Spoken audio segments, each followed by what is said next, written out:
Cookie Miller, and this is Worth the Wait. Join me every week as I explore profound weight loss solutions beyond just diet and exercise, because a lifestyle change starts with changing your mind. What's up, guys? Welcome back to Worth the Wait. I'm your host, Cookie Miller, and today we are talking about intermittent fasting for weight loss. So, of course, we're going to break this into a few parts. We'll talk about what intermittent fasting is, what can be consumed while you're fasting, your eating window versus feeding window, warnings for those who are building muscle or trying to tone, who intermittent fasting is for and who it's not for, and also I'll talk a little bit about how I've personally used intermittent fasting in the past versus now. So let's get into it. So let's start with defining intermittent fasting. So this is a popular diet trend that involves eating during a specific window of time and then fasting for the rest of the day. The idea is that with less time to eat, you will eat less, thus causing a caloric deficit, which results in weight loss. Now, before we fully dive in, of course, this is not medical advice, so if you're considering doing intermittent fasting, definitely make sure that you check with your healthcare professional or nutritionist before you get started on something like this. But typically for intermittent fasting, during the fasting window, you only want to consume non-caloric beverages such as water or black coffee or tea. Now, some people may choose to still consume small amounts of low-calorie sweeteners like stevia or even like Splenda, but consuming any calories, even in small amounts, can disrupt the fasting state and negate the benefits of the practice. So it's really up to you to decide, or you and your doctor to decide, which method may be best for you. With that being said, let's go ahead and talk about the different types or protocols of intermittent fasting. First, we'll start off with, I think, one of the ones that's probably the most common, which is the 16-8 method. So this method involves fasting for 16 hours and then eating during an 8-hour eating window. So, for example, you might eat between 12 p.m. and 8 p.m. and then fast from 8 p.m. until noon the next day. The other type of fasting that there is the 5-2 diet. Now, this normally involves eating 5 days a week and then restricting your calories to 500 or 600 calories for the remaining 2 non-consecutive days. And I just want to point out that this is one that I definitely would not recommend for most people, especially people who tend to listen to this podcast, which are usually women who are over the age of 30, who are dealing with some form of hormonal imbalance. I can say that eating that restrictive amount of calories can definitely not be so great hormonally. So I wouldn't recommend it. But again, I'm just giving you guys the information just so that you have it and you can make your own informed decision. So the other type of fasting is alternate day fasting. So this involves alternating between days of eating normally and then days of calorie restriction. And then there's what is known as the warrior diet, which involves eating a small number of raw fruits and vegetables during the day and then eating one large meal at night. This could also kind of be seen as OMAD, or one meal a day, where you may have heard of people only eating like a very large meal within an hour period at the end of their day. So this can also be kind of considered as that. And then there's the eat, stop, eat method, which involves 24-hour fasting once or twice a week. Now, I've already explained to you one kind of warning when we're thinking about hormones and hormonal imbalance and how that can kind of change things, but I also want to talk about some other warnings when it comes to intermittent fasting. So intermittent fasting itself should not cause muscle loss if calorie intake is adequate and the person is engaging in regular strength training exercises. However, if calorie restriction is excessive, it can lead to muscle loss along with the fat loss. So not only are you losing the fat, which of course is the goal, but you're also losing some of your muscle. And I know that that can kind of seem like, well, it's, the sacrifice that I'm willing to make to get to my goal. And I get that, but we have to remember that as women and as we get older, it's going to be more difficult for us to put on muscle. So if we're just letting that muscle go, then it's not going to be a great thing for us long term. So during intermittent fasting, the body will first use up its carbohydrate stores for energy, and then it will break down to the fat stores.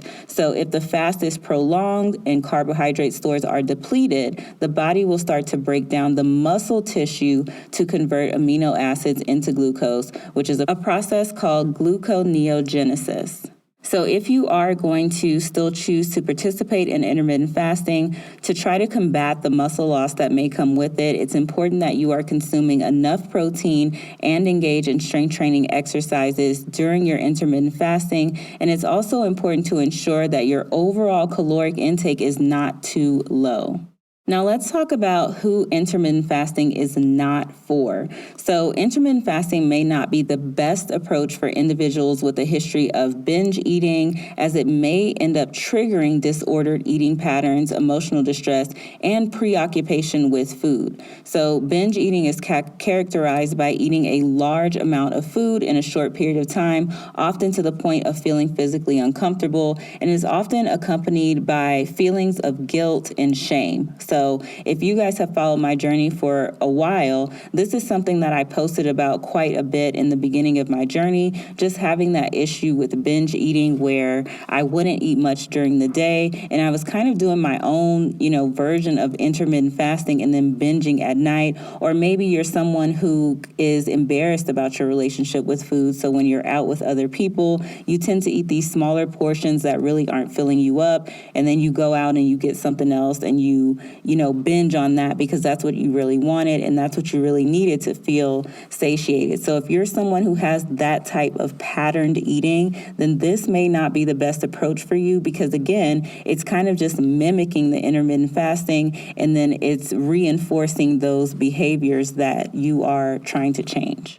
If you are someone who has a history of binge eating, it's really important that you address the underlying emotional and psychological issues before attempting to change your eating habits. So intermittent fasting may be too restrictive and can exacerbate the binge eating cycle. And it's also important to remember that for anyone with a history of disordered eating, any weight or diet weight loss strategy should be approached with caution for this reason. I have had my own personal experience with intermittent fasting, and I'll tell you a little bit about that. So in the past, I have done IF. I used the 16-8 split where I would eat from about 12 to 8. So I would skip breakfast. And at the time, I didn't know that this was causing my stress hormone, cortisol, to spike even further in the mornings than it already was. So what I found out through learning more about my body, having testing done, is that my cortisol levels were sky high in the morning, and then me not eating breakfast was causing them to go even higher. So I was stressing myself and my body out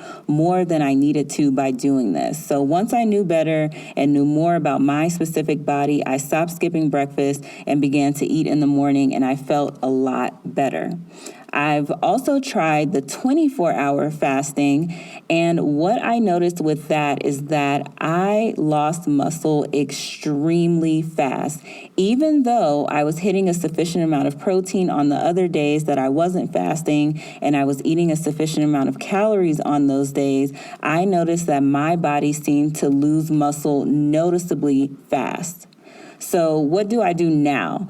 Now I tend to have like a very short kind of fasting window in comparison to all of the different methods that we talked about today, which is about 12 hours per day. It allows my digestive tract the time that it needs to rest, and I'll have my last meal around 8 p.m. and then I'll have breakfast around 8 a.m.